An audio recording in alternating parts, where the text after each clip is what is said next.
Kami kan dulu tuh suka nongkrong di jalanan gitu malam. Tapi kalau Sabtu Minggu jam 9 udah pulang, besok paginya soalnya harus basket, pasti harus basket. Makanya kami kasih nama Trobos, singkatan dari trotoar basket sorean. Karena anak-anaknya suka nongkrong di jalanan. Awalnya kita tuh basket dari tahun 90-an, tapi terpisah-pisah antara orang soreang tuh tidak bersatu, masing-masing punya ide. Kita langsung ngobrol gimana caranya untuk bisa menyatukan bahwa kita anak-anak yang suka nongkrong di depan nyari nama, akhirnya sepakat ya kita bikin aja Trobos.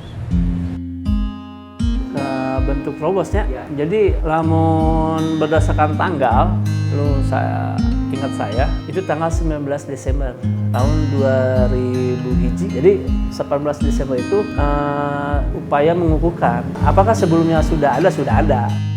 Dulu Trobos tuh Desember 21 lahir di sini, kumpul di sini. Pemberkasa ini Jalan Pesantren Barat nomor 209. Jadi sebelumnya udah ada terbentuk istilah nama tanpa suatu formal lah. Terus selanjutnya baru orang tuh butuh pengukuhan ya gitu kan. Ya udah tanggal 19 kita jadian gitu masalah. Banyak cerita dan lain sebagainya karena kita tuh pengen gebiar gitu. Jadi mengenalkan Trobos tuh, Trobos tuh gitu. Akhirnya ditentukanlah tanggal 2 hiji Desember, 2 hiji 22 ya antara tanggal itu. Nah, karena itu bukan bertepatan sebetulnya karena kita nyari tempat. Nah, karena itu akhirnya ada ide, ayolah yuk orang neangan tempat yuk gitu kan. Dapat izin dari Bupati itu di Wisma Haji untuk acara pelaksanaan. Akhirnya tanggal 21 Desember itu dijadikan hari jadi. Jadi Trobos terbentuknya karena apa? Gitu. Awalnya karena kita sudah kehilangan fasilitas. Lapang kita minjem di SMP. Finansial tuh kita kesulitan lapang waktu itu. Di sorean belum ada lapang basket. Cuma kami berpikir, kami punya tekad, punya semangat. Izin ke SMP 1 waktu itu. Langsung tiap kalau hujan di pel gitu gimana. Jadi perbaiki ringnya. Alhamdulillah dapat izin dari kepala sekolah.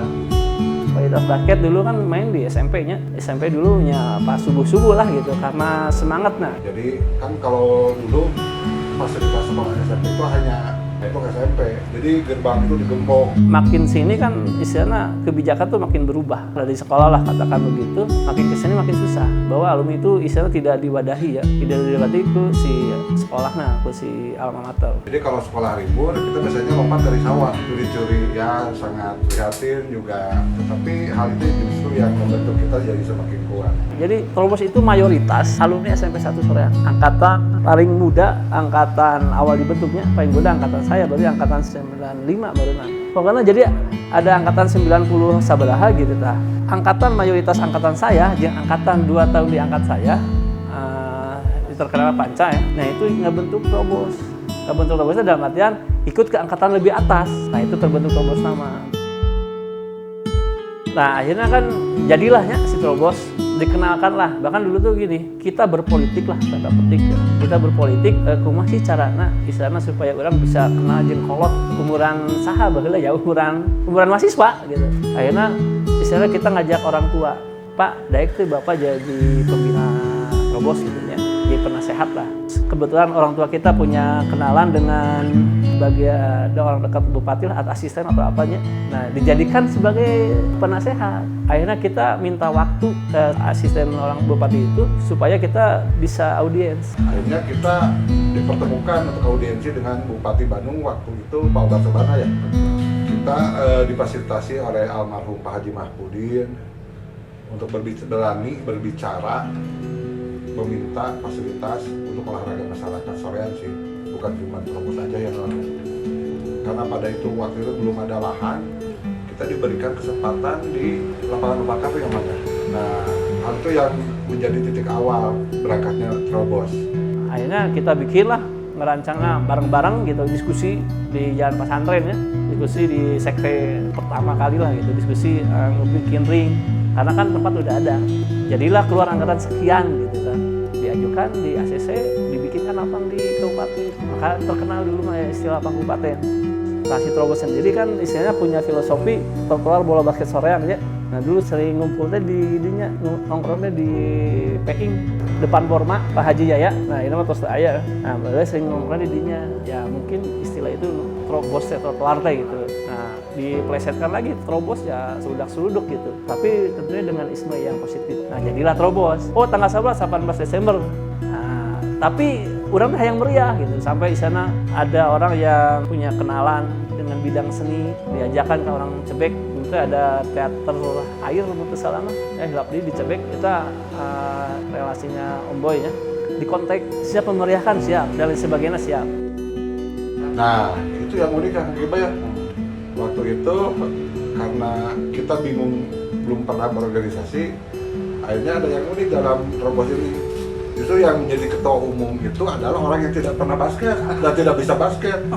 Namanya Kang Daud sekaligus donatur. Pak saya ya mungkin kecelakaan. Kenapa disebut kecelakaan? Karena saya kan orang yang tidak bermain basket gitu ya. Dan saya juga waktu itu di Jakarta bekerjaan. Jadi tiba-tiba saya dihubungi oleh Agus Riba, Agus Firman. Jadi menghubungi saya bahwa di Soreang ini ada komunitas anak-anak basket ya. Kalau dulu sebutnya itu streetball atau apa gitu ya. Nah, jadi mereka itu punya keinginan untuk membuat sebuah organisasi. Dalam hal ini adalah sebuah klub ya. Jadi klub basket mungkin biar lebih terorganisir, lebih resmi gitu ya. Jadi saya di Jakarta dihubungin tentang pembuatan klub ini. Nah, maka dari situ awalnya gitu ya, awalnya saya berurusan dengan kelompok ini. Waktu itu kan belum ada nama kelompok ini. Kemudian di Soreang saya sering diskusi akhirnya dengan aktivis basket waktu itu, Agus, ada Firman, Boy, ada Panca, mungkin Ricky. Nah itu yang saya ingat. Kalau dalam organisasi mah musyawarah besar lah, tapi waktu itu kita kan nggak tahu istilah itu. Intinya kita kumpul semua menentukan siapa ketua dan menata organisasi semakin benar. Akhirnya mereka dan saya ikut bermusyawarah dan akhirnya saya ditunjuk sebagai ketua umum. Pertama kali, jadi ketua itu beda, ada ketua umum, ada ketua harian. Om Boy itu adalah ketua harian karena saya ada di Jakarta, saya tidak tahu basket. Saya udah bilang kondisi semua itu. Oke lah, yang penting kita butuh figur kepemimpinan. Kemudian belajarlah bikin sebuah organisasi. Ketua umumnya adalah Pak Daud. Karena beliau di Jakarta, Kang Daud itu ketua hariannya saya, sekretarisnya Kang Firman, bendaharanya Kang Giba. Dan mungkin saya dianggap bisa gitu jadikan figur pimpinan dari organisasi basket ini.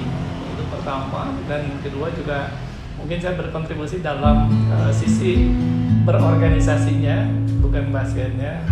Ketiga mungkin saya ikut jadi donatur gitulah awalnya mah. Dulu untuk mendapatkan bola aja kita mesti tunggu beliau gajian. WA biasa, oh belum WA ya dulu. Halo. Telepon. Telepon. Bisa nggak? Kalau nggak kita udunan biasa, udunan dan lain-lain. Dia ngasih 5 bola, 10 bola. Dari sana mulai belajar dinamika organisasi, meskipun dia sederhana tetapi menurut saya sangat efektif dan melahirkan beberapa generasi ya kan. Ya, saya harap juga ke depan sih harus Lebih maju. Awal terbentuk itu putra putri ya, Putra putri. Ya, hampir kurang lebih 150-an lah anggota. Ya. Tapi itu beda-beda generasi ya. Sekitar 150 orang. Dulu belum ada segmentasi umur, kita masih belum menata itu. Tetapi ya ini segituan ya. Terus komponen terobos siapa? Semua kalangan dari alumni SMP 1 Soreang, mayoritas. Waktu itu kita nggak ada pelatih. Jadi kalau untuk pelatihan itu kita minggu ngumpul di sini di rumahnya Kang Giba, kita nonton NBA bareng-bareng. Jadi gaya nggak tahu teknik, semua lihat TV. Sekarang enak karena sekarang bisa YouTube tutorial dan lain-lain. Semua serba belajar sendiri, nggak ada pelatih dan aduh marah. Waktu itu kan yang, nah itu karena kita ingin bukan sekedar basket ya, kita ada kekeluargaannya tapi juga kita bermain yang benar karena waktu itu gini, ada klub basket yang lainnya, tapi kita itu ingin jadi, dari awal juga saya ingin menjadikan klub ini sebagai ikon di Soreang untuk klub basket. Jadi seolah-olah kalau ingin tahu basket di Soreang, ya yang keinget itu Trobos gitu.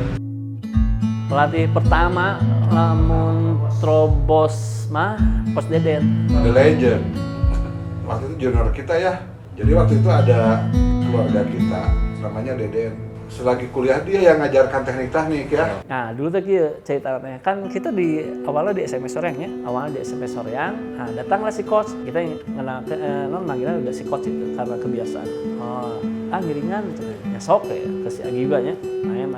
Kasih rada halus gitu, rada beda lah gerakannya, rada halus, rada mantos gitu. Kan orang mah dribble kanan, kenca tuh bisa, kenca halus kanan goreng gitu lah. Nah ini dia rada lengkap. Setelah latihan beres, ngobrol dan lain sebagainya, ternyata dia dari FPOK-nya emang bidangnya dia jurusan kepelatihan lah. Tetapi pada dasarnya untuk fisik, karena Kang Iba ini kan basicnya sekolah olahraga, beliau yang ngajarin junior untuk teknik dasar fisik dan lain-lain.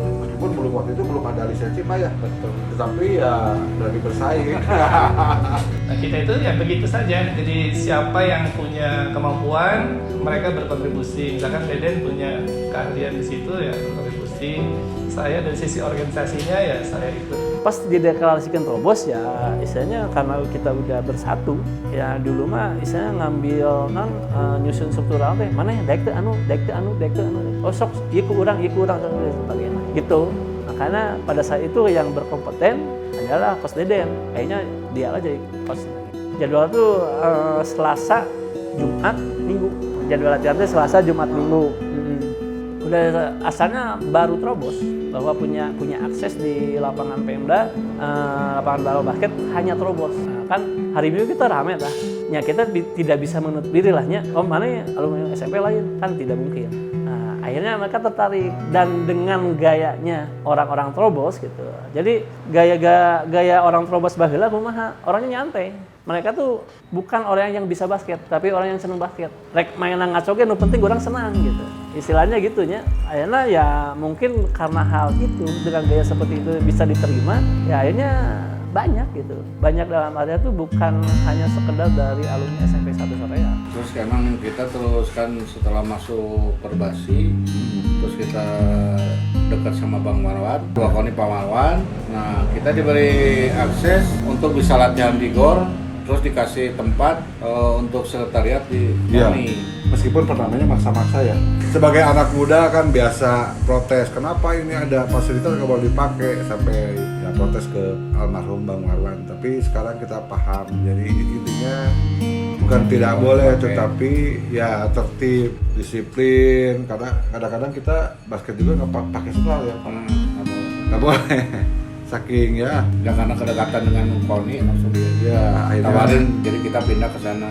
Di situ lebih luas, terus lebih bisa gampang dihubungi gitu. Dan karena prestasi juga Mang, jadi saya mengingatkan dan memberi sedikit semangat. Fasilitas bukan masalah, yang penting semangat dan kemauan. Dan yang lebih penting adalah brotherhood, kekeluargaannya harus kuat. Karena hal itu ya basket adalah olahraga tim. Kalau misalkan tidak ada ikatan batin, keluargaan, kompak, saling merasakan, nggak mungkin ya. Nah, kebetulan dulu teh Gor Koni Soreang itu masih aktif. Di sana tuh ada lapang basket, tapi tidak bisa diakses oleh masyarakat sekitar. Akhirnya orang-orang teh kaditu minta izin lah ke KONI namanya. Nah satu pernyataan yang didapat dari orang KONI ke kita bahwa anak-anak yang kebentuk Trobos itu ada isi samangan, acin gocengan lah, susutan selesai gitu, anak liar lah kasarnya gitu. Akhirnya di challenge, ditantang ku si ketua KONI saat itu Bang Marwan. Nah di challenge di kita, ya akhirnya bisa terbentuk. Kesininya kan lapangan kabupaten teh makin tidak kondusif lahnya dalam tanda petik. Akhirnya kita pindah ke alun-alun. Sama ke Pak Bupati, terus minta lapang yang memadai, yang terus kita mengajukan alun-alun sebagai lapang. Alhamdulillah di ACC juga sama Pak Bupati, terus dibikinin waktu itu pertama dibikinin sama Pak Bupati. Nah setelah itu kita pindah dari kabupaten, itu dipakai sama Balibas. Ya klub lain lah. Awalnya mah. Kalau di Trobos tuh ada tradisi dulu waktu latihan di kabupaten, tradisi kalau ulang tahun dia lempar ke kolam renang, kayak ke kolam ikan, pancuran. Pasti itu semua anak-anak pernah ngalamin, cuma saya untuk pernah ngalamin. Karena berat kalau diangkat. semua anak-anak pasti pada ngalamin kenang-kenangan. Momen ya, kalau saya sih persaudaraannya saya nggak akan pernah lupa. Ketika di sana tidak ada si kaya, si miskin, semua sama. Trobos adalah keluarga, seperti saya bilang tadi, Trobos adalah keluarga kedua saya dan Trobos adalah rumah saya itu cuma klub basket. Momen nggak bisa dilupain mah kalau misalkan patokan Trobos ya itu pas pertama kali korwilnya. Jadi pertama kali korwil itu balik kalau cerita kemarin sebelumnya bahwa Trobos dicariin ke Bang Marwan di sana maneh naon sih tim gocengan lah kasarnya gitunya. Nah pas pada saat itu kita tuh kerja bisa dibilang sangat rapi dari sisi organisasi. Nah dulu kan Trobos tuh karena kita tuh punya moto, oh orang teh ingin mengenalkan bola basket ke masyarakat. Saya juga waktu itu membuat media-media informasi. Kalau dulu kan buletin ya zaman dulu, nggak kayak sekarang lebih bagus, ada Instagram, ada Facebook dan sebagainya. Nah kita tuh dengan rutinnya memproduksi buletin. Jadi apa isi buletin? Buletin itu tentang sejarah bola basket, tentang apapun tentang bola basket, tentang tokoh-tokoh bola basket, pemain basket, supaya jadi motivasi yang si orang sekitar. Nah kita rutin jalan, kita tuh kasih ke sekolah-sekolah yang di target, terus ke bupati. Nah sampai ada event kejurda, anak kejurda teh itu latihan di GOR tapi di kabupaten. Nah datang kan pengurus Perbasi kan, pada saat itu datang ketua KONI Bang Marwan. Bang Marwan teh di kita mah orang anu kitu teh henteu dijauhan, tapi Pak daek teh jadi pembina urang. Cekasana tong ngerakeun urang baik kita kasarnya. Ya, akhirnya kita tunjukkan dengan bekerja. Pas di lapan, istilahnya mungkin dianggap si Bang Marwan bahwa kita tuh kerjanya rapi. Maka bahasa yang keluar di Bang Marwan adalah, lihat tuh anak Trobos itu anak didik saya. Padahal bahwa orang dicarekan ya, bisa naon mana gitu. Ya harus mau diatur gitu. Nah artinya ya itulah gaya anak-anak Trobos dulu gitu. Jadi orang menunjukkan teh bukan dengan arogansi demo lah, naon lah gitu, tapi dengan sesuatu karya gitu. Cara bekerja dan lain sebagainya. Sampai pas di saat-saat korwil kita seadanya. Jangan seadanya tuh, aduh naonnya orang butuh naon. Oh kita tuh di sekret tuh di Jalan Pasannya tuh ngelis kerjaan. Oh, orang ikut saya, ikut ke mana dan lain sebagainya. Kita sampai bikin alat gitunya, alat untuk membantukan. Bel, kamu nyen bel. Ya Mang Tabe dia bisa apa listrik lahnya. Mana be nyen bel. Wow, cobaan. Oh bisa. Nah akhirnya ya kita mempersiapkan sebaik mungkin dengan dengan fasilitas seadanya supaya tampil maksimal. Dan itu pengakuan dari orang-orang Perbasi pada saat itu bahwa oh di wilayah Soyang 1 apa wilayah berapa gitu itu termasuk acara yang buat mereka bagus. Nah itulah kalau ngomong dengan Trobos mah, jadi yang momen Trobosnya diakui terus dan lain sebagainya. Dari sana terkenal lah bahwa manajemen Trobos itu bagus. Gitu. Jadi brand image-nya anak-anak Trobos. Saya pikir karena waktu itu Trobos mengadakan acara yang di Wisma Haji itu di kabupaten, itu acara besar, besar buat kami gitu ya, acara yang berkolaborasi juga dengan komunitas ini yang dari Kang Aus itu dari Cepek. Nah itu menurut saya bagus ya, dan kayaknya belum ada lagi ya event semacam itu, dan itu makanya dulu yang tanpa modal bisa begitu, sekarang masa yang kayaknya uangnya sudah lebih banyak ya, anak-anaknya juga kelihatannya mampu gitu ya dibandingkan yang dulu. Nah harusnya bisa lebih baik lagi kalau menurut saya. Nah saya ditunjuk jadi ketua itu ketika tahun 2009 di acara buka bersama waktu itu. Buka bersama, tiba-tiba senior saya meminta saya dan memberikan Trobos kepada saya ya untuk menjadi organisasi yang seutuhnya gitu. Ketika saya ditunjuk jadi ketua Trobos itu bisa dibilang sedang masa transisi. Jadi seniornya udah pada sibuk dengan urusannya masing-masing, dan kita juga lupa bahwa satu organisasi ini, si Trobosnya sendiri itu harus regenerasi, karena Trobos ini bukan satu organisasi yang baku. Jadi menurut saya semuanya di situ ketua, semuanya peduli gitu. Ya, jadi masih kekeluargaan lah. Dan satu lagi, untuk pengen sepatu itu kita itu harus nabung setahun. Lebaran. Karena kalau tamat puasa baru dipamelikan sepatu. Nggak kayak anak-anak sekarang pengen basuh tinggal beli di Home di mana. Waduh, kalau dulu pakai Air Jordan itu mewah. Biasanya saya pakai Warrior, tapi mohon maaf pakai Warrior juga ngedang.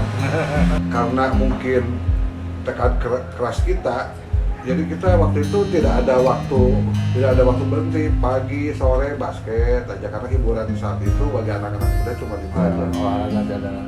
Anak dulu itu mengandalkan semangat karena saya senang basket, lain jago basketnya, senang basket yang penting dia basket, tidak peduli masalah istilahnya namanya pakaian, ya yang penting pakaian olahraga, masalah sepatu ya sepatu, yang penting pakai sepatu yang bisa dipakai olahraga lah. Jadi lamun ngebandingkan zaman dulu jeung sekarang, kendalanya zaman itu lebih banyak. Jadi misal, lamun sebelum ada lapangan kabupaten, kalau di SMP Soreang, pasti kita gesekan sama alma mater. Apapun alasannya kita orang luar kan, hanya pernah sekolah di sana, tahun sekian sampai sekian. Satu itu. Kedua, anak dulu itu benar-benar mengandalkan semangat. Jadi orang mah bisa pernah yang basket. Sampai istilahnya ada ya istilah anak-anak dulu tuh kurang mah disiksa gitu dalam petiknya. Dan karena konsep dulu latihan bola basket dengan konsep sekarang tuh dulu tuh lebih diawali dengan fisik. Nah, namun angkatan saya pribadi sebelum Trobos terbentuk, kita istilahnya cuman 3 bulan atau berapa bulan lahnya tidak mengenal bola istilahnya. Karena fisik ditempa. Jagoan henteu arutah we gitu. Jadi henteu jagoan gitu. Jagoan tuh, oh itu ente jagoan arutah we, tapi satu anu pasti semangatnya tetap ada. Apakah ada yang tersisi? Ada, tetap itu maupun Allah. Jadi ada yang bertahan, ada yang tidak bertahan, itu ada.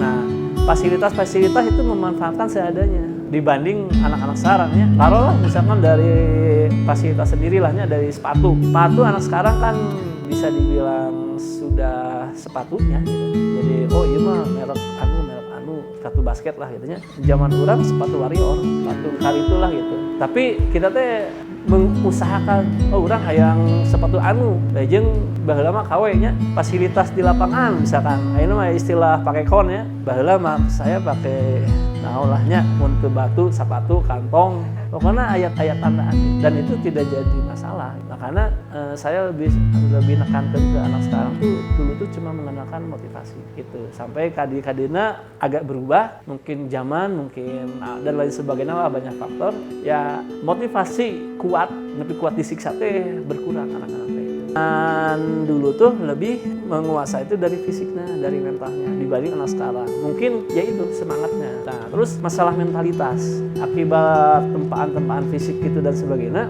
kita tuh udah nggak aneh gitu. Jadi dalam artian tuh pundungan mungkin ayahnya, tapi sebagian kecil orang. Kita tuh dibentak tuh udah tidak aneh sama si coach, dibentak, digaplok tuh aneh. Anak sekarang bagusnya apa? Dari sisi skillnya mungkin. Karena di asalnya kan cenderung banyak main bolanya. Mungkin anak kecil baru masuk teh reboundnya udah bagus dan sebagainya. Ya, aya anak bisa teh namanya teh latihan teh latihan teh ngan ukur fisik we terus kira main gitu. Aya gusto keluar seperti itu. Aya oge si anak tuh tidak pernah dimainkan, akhirnya keluar mengundurkan diri karena merasa oh saya mah satu dipaekeun padahal batu lebih halus batan maneh. Nah, jadi mental itu rada berubah lah.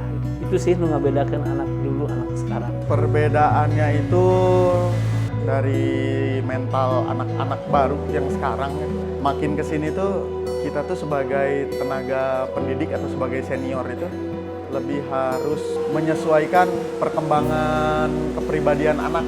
Jadi generasi sekarang tuh cenderung pundungan gitu, cenderung lebih lemah mentalnya dibandingkan anak-anak dulu.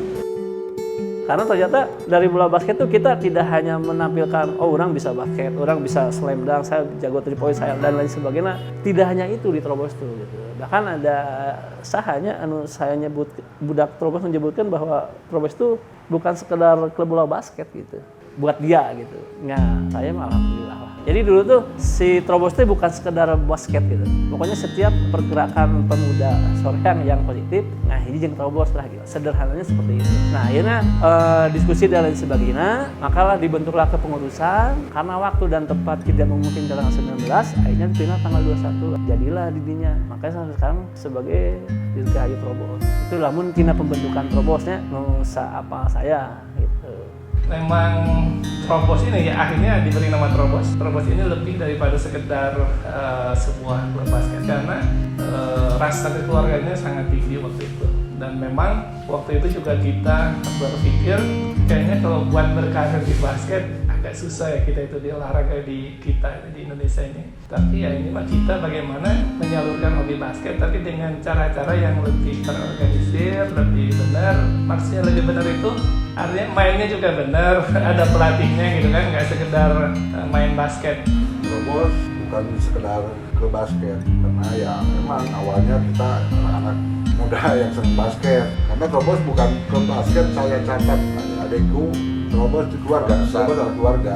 Trobos adalah impian dan harapan anak desa yang ingin maju. Jadi kalau berbicara Trobos ya cuma saja, karena dulu juga banyak yang diajarkan, mulai les, saling tukar diskusi, berbagi pengetahuan, itulah. Sedikit cerita dulu, Trobos ini bukan satu organisasi yang memang tok organisasi gitu. Jadi Trobos ini yang saya tahu itu Trobos itu cuma kayak komunitas basket di sini aja.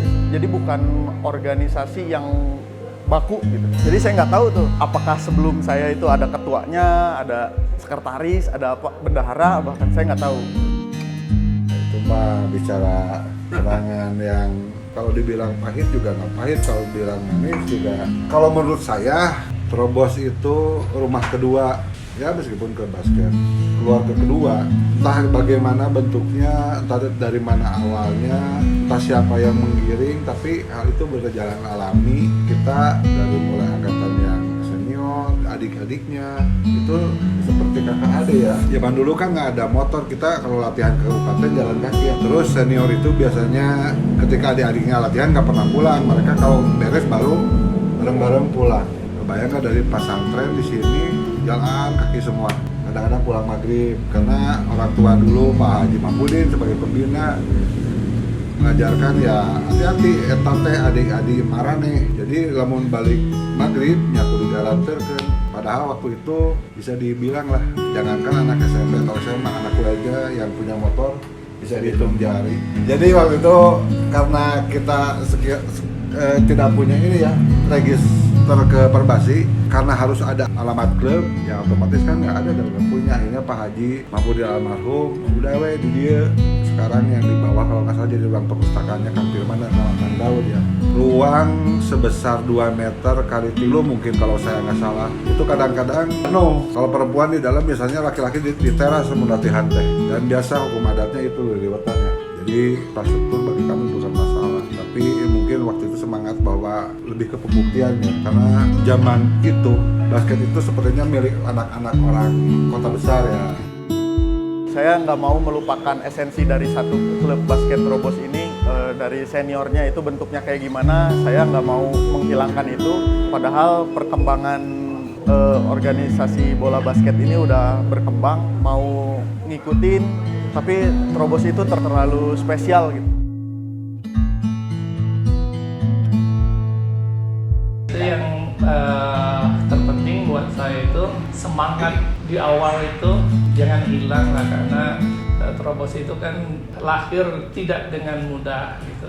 Di awal juga bagus, yang tadi saya bilang kohesivitasnya bagus, keeratan di antara anggotanya bagus, kebersamaannya bagus, prestasi juga ya lumayan. Nah, cuman kadang-kadang ya itu kalau mental di lapangan tuh gimana caranya nih senior harus ngajari mental itu gitu, karena apapun dalam kehidupan ini termasuk olahraga pada akhirnya mentalitas itu harus bagus, karena kalau mental nggak bagus kita nggak akan bisa bersaing dalam kehidupan yang dunia ini kan persaingan tuh keras ya aslinya. Percayalah kan olahraga itu sebenarnya hanya simulasi dari kehidupan nyata. Pesan singkatnya jangan kena ya Trobos sebagaimana mestinya itu aja. Pesannya mah cuma satu, don't forget your roots. Kesannya sih semoga Trobos semakin maju dan sukses dan selalu tetap bersama lah. semoga bisa jadi semakin dekat, terus bisa jadi keluarga yang lebih baik. Harapannya ya mudah-mudahan bisa olahraga ini juga membangun mentalitas semuanya. Semoga ke depan ya generasi yang selanjutnya juga memiliki ikatan seperti itu di antara angkatan. Saya sih berharap untuk yang muda saatnya ya kalau bisa reuni akbar lah Trobos ya. Kita undang, persiapkan lama, ya intinya silaturahmi jangan sampai putus, karena dengan kemajuan gadget kadang-kadang juga silaturahmi yang sebenarnya tatap muka, ngobrol, bahas tubuh, melihat itu nggak, kadang-kadang cuma di mana ya. Hal ini teknologi, dasarnya dengan teknologi harus lebih besar Trobos. Semoga generasi sekarang bisa memanfaatkan teknologi dan bukan jadi korban teknologi untuk lebih membawa Trobos ke arah yang lebih positif dan besar ya. Amin. Bermanfaat intinya ya. Harapan saya masih Trobos tetap eksis, tetap ada penerus. Soalnya kami itu udah mulai menua, jadi sayang lah kita sudah berusaha dari dulu, punya lapang, punya tempat latihan yang memadai, sekarang ditinggalkan. Tolonglah ke adik-adik dijaga, dikelola, sampai kami kemarin turun tangan untuk memperbaiki lapang itu habis sekitar 30 jutaan jauh alun soreang. Makanya tolong manfaatkan, gunakan, itu aset kita. Insya Allah kedepannya bisa mencetak atlet-atlet dari Kabupaten Bandung khususnya soreang. Tambahan, kalau saya sih semoga generasi penerus Trobos ke depan tidak lupa semangat kita. Yang pertama, gotong royongnya, saling dukungnya, dan saling supportnya, semangatnya. Dan dengan era digital sekarang, semoga adik-adik Trobos sekarang yang masih panjang ceritanya bisa membawa Trobos ke internasional. Amin. Amin. Kita juga saya. Ya penuh kenangan lah. Jadi jangan sampai ya kedepannya Trobos semakin melempem, harus lebih canggih dan go internasional lah. Keluarga. Juara. Ya kata ya Trobos tuh kekeluargaan lah, kekeluargaan.